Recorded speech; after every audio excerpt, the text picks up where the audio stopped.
Bom dia. Opa. Bom dia. Eu fico muito feliz, novamente, de poder estar aqui com vocês.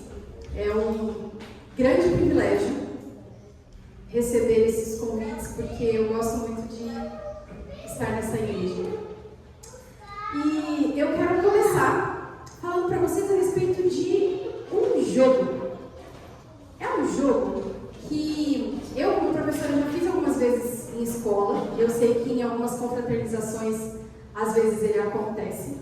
E ele consiste, basicamente, em se criar uma história, ou às vezes uma imagem, um desenho, mas eu já fiz e já vi várias vezes como histórias.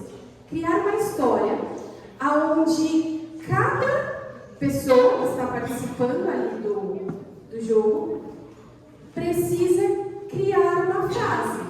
E depois o próximo vai criar uma outra frase para continuar a história, só que sem poder ver tudo que a pessoa escreveu antes. Então ela vê, às vezes, as duas últimas ou a última palavra do jogo, do que a pessoa escreveu antes, e ela precisa criar uma frase em cima daquilo. E aí vai se construindo uma história, aonde no final, às vezes o resultado acaba sendo muito estranho ou engraçado.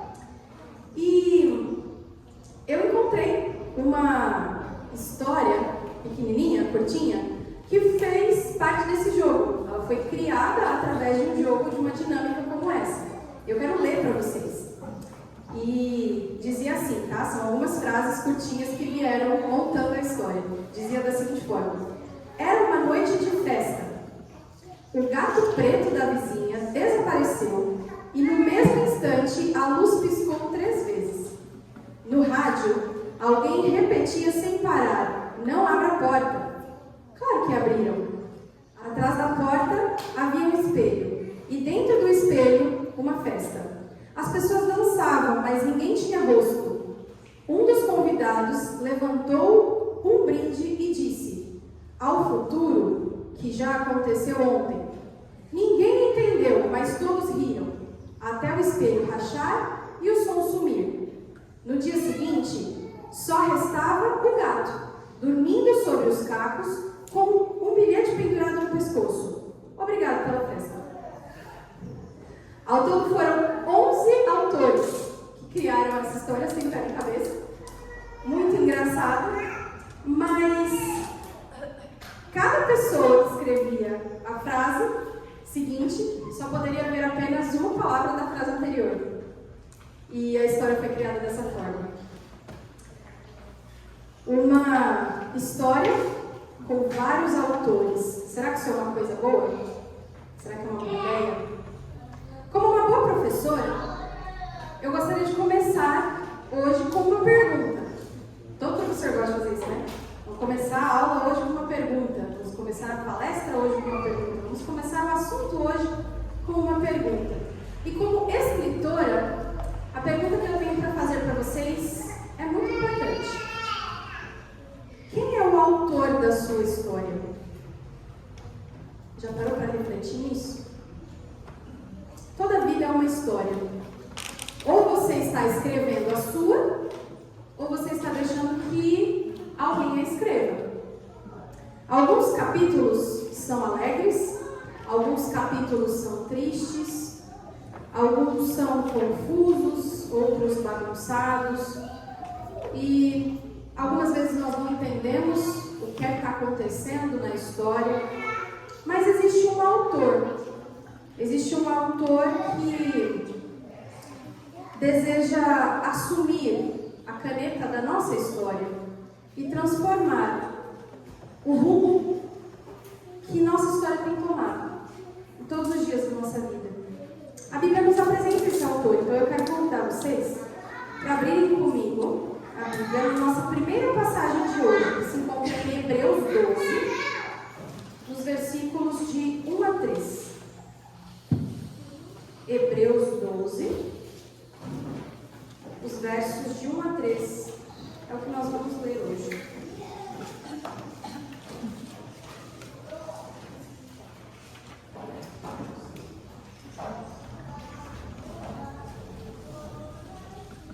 Encontraram?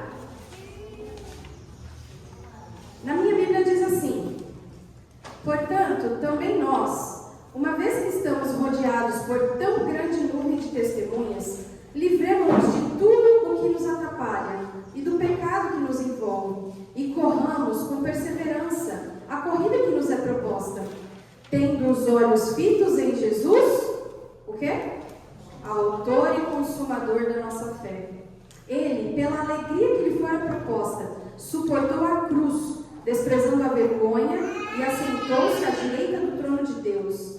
Pensem bem naquele que suportou tal oposição dos pecadores contra si mesmo, para que vocês não se cansem e nem desanimem. No capítulo de Hebreus 11, o capítulo anterior a esse aí, é um capítulo muito conhecido na Bíblia. Ele conta inúmeras histórias, de forma bem resumida, né? Mas ele conta inúmeras histórias de pessoas que enfrentaram diversas situações e que alcançaram aquele tão desejado final feliz. Mesmo que algumas dessas pessoas, a grande maioria daquela lista, não esteja vivendo ainda esse final feliz. Mas eles alcançaram esse final e a Bíblia registra isso. E deixa para nós ali essas histórias, a forma como cada uma delas aconteceu. E neste capítulo, nesse início, que a gente acabou de ler no capítulo 12, nesses versos, fala quem foi o autor de todas essas histórias, que são contadas ou que são pinceladas ali no capítulo 11 de Hebreus. Mas aí tem um detalhe sobre o autor de uma história. Quando um autor vai criar uma história, ele não apenas relata os acontecimentos dessa história. Ele, antes de relatar os acontecimentos da história, ele faz algo muito importante, que eu, particularmente, como escritora, posso dizer que gosto muito, é uma das minhas partes favoritas ao criar um livro novo. E essa função, ou isso que acontece antes de se relatar os acontecimentos de uma história, também está descrito na Bíblia. Está descrito numa próxima passagem que eu quero ler com vocês, que está em Salmos 139. Salmos 139, versículo 16. Eu gosto de ouvir o som das folhinhas passando na Bíblia. E hoje nós vamos passar algumas vezes. Salmos 139, versículo 16. Na minha Bíblia diz assim: os teus olhos viram o meu embrião. Todos os dias determinados para mim foram escritos no teu livro, antes de qualquer um deles existir. A minha parte favorita, antes de escrever um livro novo, é criar o personagem. Quando o personagem de uma história é criado, tudo sobre ele é considerado. Os seus gostos, sua personalidade, o seu jeito de ser, sua aparência, até mesmo a forma como ele vai reagir aos acontecimentos da história. Tudo isso é levado em consideração antes que a história aconteça. E é sobre isso que a Bíblia está falando. Quando diz que os olhos de Deus nos viram quando ainda estávamos sendo formados. Deus imaginou você. Deus concebeu você na mente dele. Ele foi capaz de imaginar a sua aparência, foi capaz de imaginar o que você ia gostar, o que você não ia gostar, como que você iria reagir a determinadas situações da vida. Deus é esse tipo de autor. Ele imagina e ele cria aquilo que ele imaginou exatamente do jeito que ele imaginou. Deus não apenas nos criou dessa forma como a Bíblia descreve, mas ele escreveu a nossa história com um propósito. Só que quando a gente chega nesse ponto e a gente entende que Deus faz tudo com um propósito, a gente começa a se perguntar. E aí algumas dúvidas podem surgir. As perguntas que muitas vezes entram na nossa mente, quando a gente para pensar nisso, são perguntas como: qual o propósito? Se Deus me criou com um propósito, foi com qual propósito? Por que isso ou aquilo? Por que essas coisas que muitas vezes eu não consigo entender ou eu não consigo explicar, por que essas coisas acontecem comigo? Muitas vezes vem a pergunta: aonde entra este autor na minha vida? Quando nós fazemos esse tipo de pergunta, nós podemos nos deparar com algumas respostas em histórias de outras pessoas. Já aconteceu com vocês? De repente você está passando por um problema ou uma situação muito difícil na sua vida, e aí você entra em contato com alguém, conversa com um amigo, ou fica sabendo de uma história que aconteceu em algum lugar, e os acontecimentos dessa história, a forma como tudo foi ocorrendo, de repente dá um clique na mente e fala assim: nossa, se eu fizesse isso, se eu agisse assim, ou de repente isso é uma explicação do porquê tal coisa pode estar acontecendo comigo, porque é parecido, porque faz sentido. Isso acontece às vezes com a gente. Acredito muito, inclusive, que é por isso que tantas histórias complicadas são relatadas na Bíblia, porque elas servem de exemplo, de inspiração, ou até mesmo de explicação para aquilo que nós passamos. Isso acontece. E muitas vezes nós podemos encontrar essas respostas ou essas explicações, ou isso que faz sentido, em histórias de outras pessoas ao nosso redor, no nosso tempo, na história, não apenas na Bíblia. As da Bíblia já seriam completas e suficientes. Mas Deus é tão carinhoso com a gente, Deus é tão cuidadoso, Ele se importa tanto, que muitas vezes Ele faz com que a história do teu vizinho faça significado na tua vida. Porque é alguém próximo ali com quem você conversa, cara a cara. Isso é importante pra gente, Deus sabe disso. E uma dessas histórias é uma história que eu quero compartilhar com vocês hoje. De uma pessoa que era um escritor, e ele passou por inúmeras dificuldades na vida dele, até que ele encontrou, como escritor, ele encontrou o verdadeiro autor da história dele.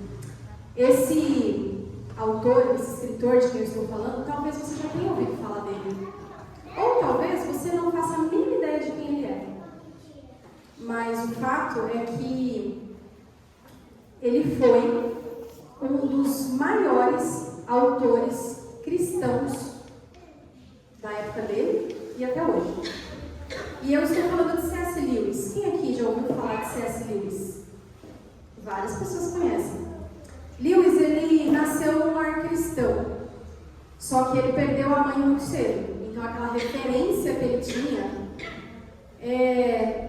foi se perdendo. Ele acabou enfrentando muitas dificuldades, e essas dificuldades que ele foi enfrentando ao decorrer da vida dele, fizeram com que ele rejeitasse a fé cristã, e ele se tornou ateu.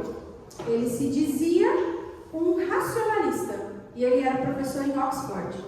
Ele tinha uma fala que se tornou muito famosa, vinda dele, que falava que o cristianismo era um mito muito bonito, mas era falso. Quantas vezes, quantas pessoas, assim como Lewis, enfrentam os sofrimentos da vida, e esses sofrimentos começam a fazer com que essa pessoa questione: que tipo de autor é esse? Será que esse autor realmente sabe o que ele está fazendo na minha vida? Muitas vezes a gente olha para toda aquela bagunça ou aquela confusão que parece estar acontecendo na nossa vida e a gente não entende. A gente acha que esse Deus, que esse autor, que ele não se importa com a gente. que ele não se importa com aquilo que nós estamos buscando no dia a dia, que ele não liga para a pessoa que nós estamos tentando ser, ou para aquilo que nós estamos tentando nos tornar. Esses questionamentos existem. E às vezes é estranho vocês ouvirem, não sei quem aqui, por exemplo, é adventista de berço, não sei quem vem à igreja todos os sábados e fala assim, não, eu nunca me questionei. Porque é muito comum esse tipo de questionamento aparecer. Principalmente quando nós estamos enfrentando dificuldades. Porque a gente olha e a gente acha que a nossa vida não deveria ser daquele jeito. Dificuldades todos enfrentam, mas não devia ser assim tão difícil, não devia ser desse jeito. A gente quer coordenar, a gente quer pegar a caneta e escrever. E não é fácil enfrentar essas questões, principalmente quando esse tipo de acontecimento, quando esses caminhos que a nossa história tomam, nos tiram a força, nos tiram a esperança, nos tiram a fé. Não é fácil perceber que todas as coisas que nós buscamos, aqueles sonhos que nós perseguimos tantas vezes, que muitas vezes esses sonhos são a causa da nossa própria ruína, porque o nosso coração é mau. Aquilo que nós buscamos constantemente, no final a gente acaba percebendo que aquilo é egoísmo da nossa parte. Muitas vezes nós não percebemos o quão corrompida a nossa mente é. E parece que tudo que está em volta da gente está aqui ao nosso redor só para nos derrubar, para nos tirar as nossas forças. Nós fazemos escolhas erradas, nós suplicamos a Deus que nos ajude a levantar. Mas, se por acaso nós não ouvimos nenhuma resposta, nós damos as costas. E nós achamos que esse autor não sabe muito bem o que está fazendo. Afinal, quando nós pensamos em um autor, um escritor, nós temos a concepção de que ele deveria escrever um final feliz para a nossa história. Não é essa a nossa concepção? Toda história deve ter um final feliz. Por que uma história tem que ter um final triste? Isso não é justo. A história tem que ser bonita, a história tem que ser agradável de ler, a história tem que ser feliz. Um final feliz. É isso que nós esperamos. E Lewis era um escritor. Era assim que ele pensava. Ele entendia de histórias, ele entendia de personagens, ele entendia de tramas, de narrativas, o que vende. Ele entendia. E pela lógica na cabeça dele, era claro que naquele cenário, na vida dele, na vida de tantas pessoas que ele conhecia, era claro que Deus não existia. Como existir um Deus de amor e acreditar em um Deus de amor quando tantas coisas ruins acontecem? Mas e Deus? Nesse cenário todo, nessa história toda, e Deus? Deus não desistiu de C.S. Lewis. Apesar do ateísmo, o Lewis manteve uma amizade com muitos amigos cristãos. Ele era cercado por outros escritores, outras pessoas de cargos importantes e que acreditavam em Deus.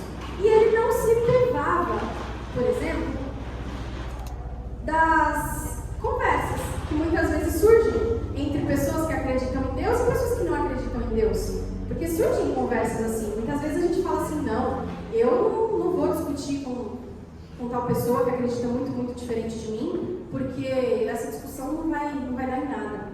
Só que, na verdade, os amigos cristãos de Lewis, como sendo cristãos, e Lewis como sendo ateu, eles não se privavam desse tipo de conversa. Eles se consideravam amigos o suficiente para poder discutir esse tipo de assunto. E eles falavam sobre fé, sobre razão, sobre significado da vida. Um outro famoso escritor, que era um desses amigos cristãos de C.S. Lewis, ele era J.R.R. Tolkien. Não sei quantos já ouviram falar dele. Ele criou uma história, um livro que também virou um filme. que era O Senhor dos Anéis. Nunca assisti, não acho que seja muito recomendado, mas ele era cristão. Ele de fato era cristão. E no meio desses assuntos, dessas conversas, numa noite, eles conversando sobre todos aqueles mitos antigos que eles, como escritores, tanto gostavam, Tolkien falou para Lewis, falou, você já se percebeu que esses mitos antigos que nós gostamos, porque tem tramas diferentes e impressionantes, você já percebeu que todos eles carregam um padrão e que esse padrão é encontrado na Bíblia? E Lewis parou, pensou, ouviu, falou não. E Tolkien continuou falando para ele, falou assim, eles apontam para algo muito maior, algo que na verdade é verdadeiro, porque aqueles mitos não eram verdadeiros, mas eles carregavam simbolismos, carregavam histórias misturadas que apontavam para algo que era verdadeiro, que era universal e que havia sido realizado de fato em Cristo. Eram histórias de sacrifício, histórias de redenção, histórias de vitória da vida sobre a morte. Aonde mais se encontra uma história como essa? Aonde mais se encontra a única história verdadeira que carrega todos esses fatos? Sendo assim, Lewis ouviu isso e ele passou a investigar a Bíblia. Sabe quando você pega um livro de ficção, por exemplo, não sei quantos aqui gostam de ler, mas você pega um livro e fala assim, um livro de viagem no tempo. Eu sei que viagem no tempo não existe, mas eu acho legal a história. Eu sei que é de mentira, mas eu vou ler, porque é interessante. E aí você vai lá e lê, e é uma história diferente. E foi isso que Lewis fez com a Bíblia. Na cabeça dele, este livro nada mais era do que um mito com histórias legais, que um escritor acharia interessante. E ele começou a ler. E ele leu. E ele leu. E ele leu a Bíblia de uma forma que ele nunca havia lido antes. Todas as vezes em que ele encontrou uma história onde ou havia um tipo de Cristo, como as histórias de José, a história de Moisés, a história de muitos outros personagens que representavam a Cristo, e na própria história de Cristo, ele leu aquilo, ele entendeu. Nesse ponto, passou a ser impossível que aquelas histórias fossem apenas isso, um mito. Ele entendeu que todos aqueles mitos que ele gostava anteriormente realmente eram mitos com resquícios de algo maior. E esse algo maior estava na Bíblia. Aquilo estava sendo representado em Cristo. Mas a história de Cristo não tinha como ser um mito. Ele entendeu isso. E em 1931, após essas longas conversas que ele teve com esses amigos, entre eles com Tolkien, Lewis entendeu e assumiu que o cristianismo era o mito que se tornou realidade em sua própria vida. Ele, por muitos anos, tinha negado a existência de um Deus. E depois de tudo aquilo que ele descobriu, ele foi o responsável por livros como Cristianismo Puro e Simples. Um ateu, ou um ex-ateu, criou ou escreveu um livro que explica de maneira simples e lógica a nossa fé, a fé cristã. Como é que nós podemos entender? Como é que nós podemos acreditar? O que é que nós podemos compartilhar com as pessoas? Livros que foram espalhados pelo mundo e milhões de pessoas sedentas pelo conhecimento de Deus, de um Deus de amor, encontraram a Deus apontado através das histórias de C.S. Lewis. Ele criou Aslan. Quem já viu esse filme? As Crônicas de Nárnia. Muitas vezes a gente não tem noção, mas esse filme, ou esse livro que virou um filme, ele foi criado através da perspectiva de C.S. Lewis, quando ele entendeu que era possível, que assim como ele, pode ser que existissem muitas outras pessoas que encontrariam a Bíblia através de histórias que apontavam para situações bíblicas. Então ele criou Aslan, um leão justo e bom, que era o criador e redentor de Nárnia. E ele apresentou o plano da redenção no meio de uma história, uma fábula, onde cada pessoa, cada uma das milhões de pessoas que entraram em contato com essa história, podiam identificar que na Bíblia essa história era assim completa e verdadeira, apesar de, nas histórias dele, conterem apenas pequenos trechos da história de redenção que nós temos na Bíblia. Esse autor, que era ateu, ele era o homem das palavras. E depois que ele entendeu que o cristianismo não tinha como ser um mito, ele descobriu então o autor das palavras. Hoje, quando nós analisamos a história de C.S. Lewis, nós podemos entender a grandeza dos acontecimentos da vida dele, a forma como Deus se apresentou para ele, a trajetória incrível que ele teve na vida. E existe uma passagem bíblica que fala muito sobre o porquê das coisas. Às vezes é difícil de entender, mas eu acho que essa passagem é comprovada totalmente através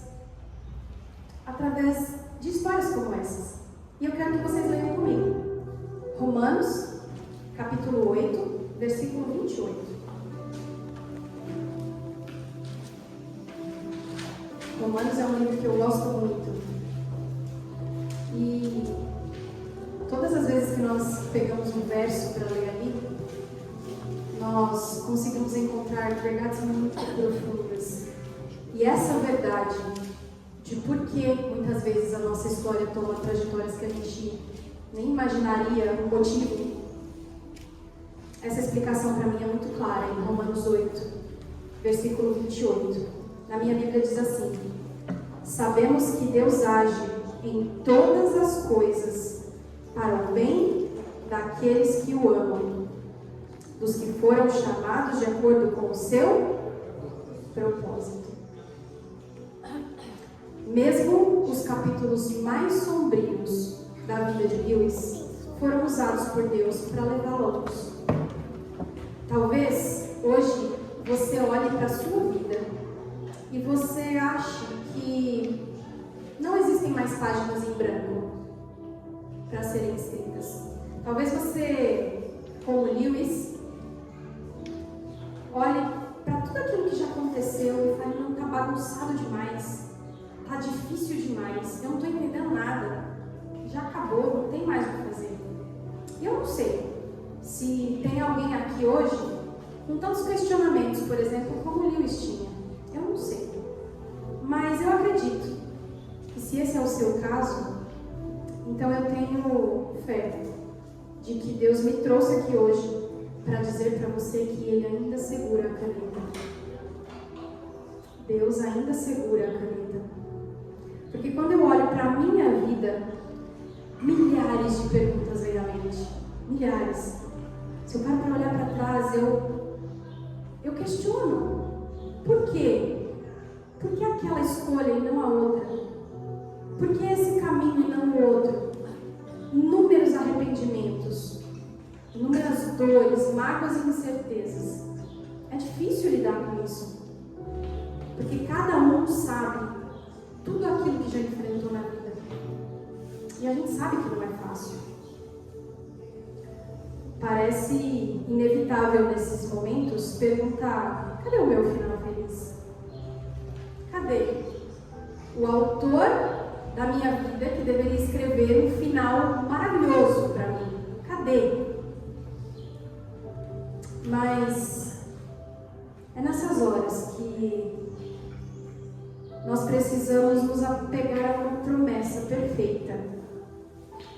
E essa promessa, que daqui a pouquinho eu quero ler com vocês, ela fala e ela explica pra gente de uma forma sutil que esse final feliz que a gente espera, ele não é bem desse jeitinho que a gente está esperando. Sabe por quê? Eu não quero que vocês levantem a mão, mas eu quero que vocês pensem comigo. Quantos aqui já acharam que o teu final feliz é depois de ter vivido uma vida tranquila, boa, com, de repente, uma grande família, ter uma situação financeira estável, conhecer lá netos, bisnetos, viver numa casa bonita, ter saúde, chegar ali na velhice? Quantos de nós, muitas vezes, ansiamos por isso? E achamos que o nosso final feliz é desse jeito. Uma vida que, apesar dos problemas, vai ficando mais fácil, vai amenizando ali, e de repente a gente tem tudo desenhado, bonitinho, e olha para trás e fala: minha vida foi boa, eu tive um final feliz agora, eu estou quase no meu leito de morte. Mas não é esse final. Leia uma vez a Bíblia, leia 10 vezes a Bíblia, você nunca vai encontrar na palavra de Deus que o teu final feliz é morrer com 80, 100 anos aqui nessa terra depois de ter vivido uma vida boa. Esse não é o final feliz. A música que a Eliette cantou no começo foi perfeita, podia ser agora no final também. Esse não é o final. Tem um pregador que eu gosto muito de ouvir e que uma vez falou sobre isso. Nós ficamos buscando finais felizes, mas sabe qual que é o verdadeiro final feliz? É aquele final que não acaba. Esse é o único final, que Deus imagina para você e para mim. É aquele que não acaba. Aquela promessa que eu falei, eu quero que vocês abram comigo para ler. Jeremias 29, versículo 11. É um verso conhecido demais, eu acho que eu nem precisava pedir para vocês abrirem. Jeremias 29, versículo 11. Porque sou eu quem conheço os planos que tenho para vocês, diz o Senhor. Planos de fazê-los prosperar e não de causar dano. Planos de dar a vocês esperança e um futuro. Futuro. Esse é o final feliz, é um futuro que não acaba. É um futuro com Deus. Deus é o autor que reescreve capítulos quebrados. Ele pega as histórias de dor, as histórias de sofrimento, as histórias de confusão que existem na nossa vida e Ele escreve nelas histórias de redenção. Ele transforma o que parecia um fim confuso e sem sentido em começo novamente. E Ele é, e sempre será, o único autor capaz de pegar tudo o que nós já escrevemos até hoje e transformar num final incrível.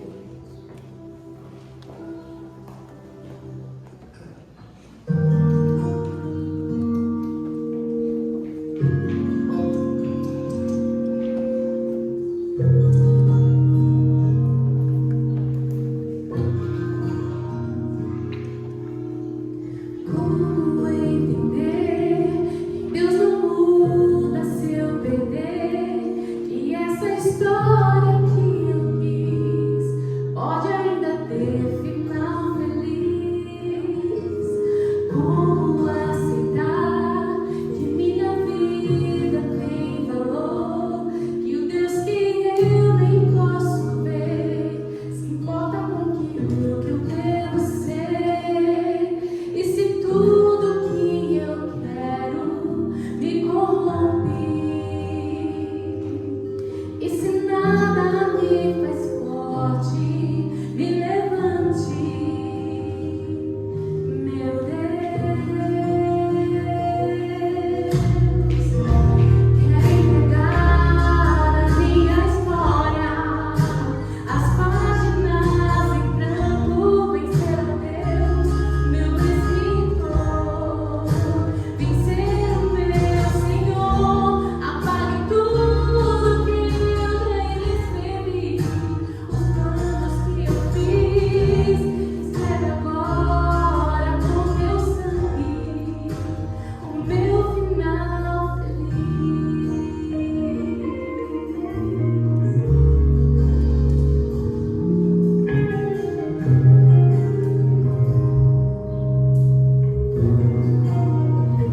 tentado escrever a sua história sozinho até hoje.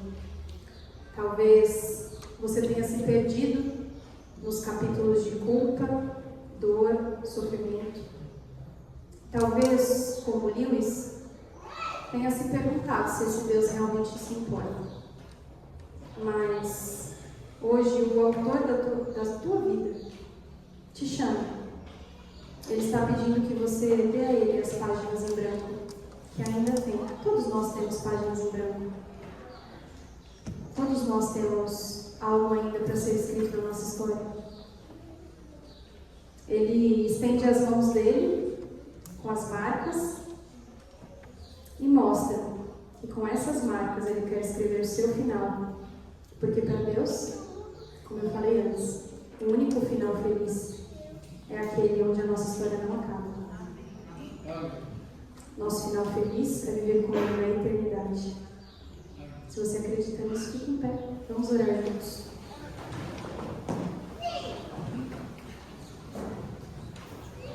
Querido Pai, que está nos céus, nos olhando com todo amor e carinho, e que também se coloca ao nosso lado, todo instante, nos pedindo, muitas vezes suplicando: Filho, deixa eu escrever a tua história. Senhor, nós estamos aqui hoje, dispostos a deixar você escrever a nossa história, a pegar a caneta, a arriscar tudo aquilo que a gente já escreveu antes, todos os erros que já cometemos, todas as dores que nos fizeram questionar o seu amor, questionar as suas intenções, a trajetória dessa história.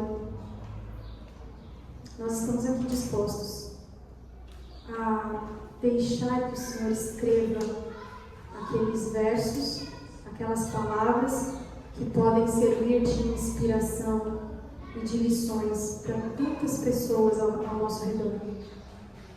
Nós pedimos, nós suplicamos que o Senhor nos impeça de tentar escrever a nossa história sozinhos, porque nós não sabemos nada, nós não entendemos qual é o melhor final para nós, porque a única coisa que nós conhecemos, Senhor, é este mundo. A única coisa que nós nos deparamos todos os dias é aquilo que acontece aqui na nossa frente, nessa terra. Mas nós sabemos que existe um final muito melhor para nós, que é estar nos céus contigo, Pai. Então nós imploramos que o Senhor não nos deixe escrever nada que nos impeça de estar no céu com o Senhor.